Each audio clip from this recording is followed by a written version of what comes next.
వర్షాలు పడగానే అకస్మాత్తుగా పసుపు రంగులో కనిపించే ఈ కప్పలను చూసి చాలా మంది ఆశ్చర్యపోతుంటారు. ఇవి ఏదో వింత జీవులు కావు, లేదా వేరే ప్రాంతం నుంచి ఆకాశం నుంచి పడినవి కావు. వీటిని ఇండియన్ బుల్ ఫ్రాగ్ అంటారు. సాధారణ రోజుల్లో గోధుమ లేదా ఆకుపచ్చ రంగులో ఉండే ఈ కప్పలు వర్షాకాలంలో ఇలా పసుపు రంగులోకి మారడానికి గల శాస్త్రీయ కారణాలు ఉన్నాయి.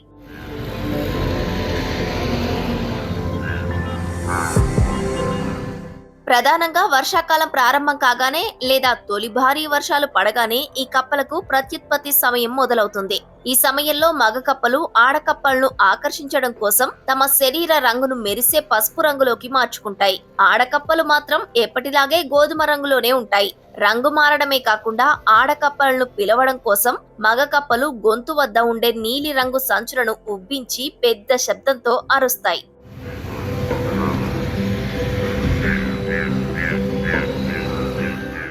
అయితే మానవులకు ఇవి ఎంతమాత్రం ప్రమాదకరం కావు. చాలా మంది ఇవి పసుపు రంగులో ప్రకాశవంతంగా కనిపించేసరికి విషపూరితమైనవేమోనని భయపడతారు.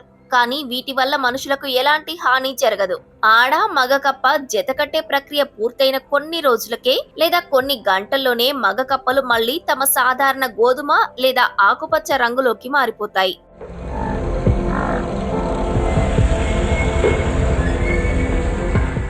అయితే ఎన్టీఆర్ జిల్లా నందిగామలో ఇటీవల ఇవి ప్రత్యక్షమయ్యాయి. కానీ ఒక్క నందిగామలోనే కాకుండా వర్షాకాలంలో తెలుగు రాష్ట్రాల్లోని అనేక గ్రామాల్లో ఈ దృశ్యం సాధారణంగా కనిపిస్తుంటుంది.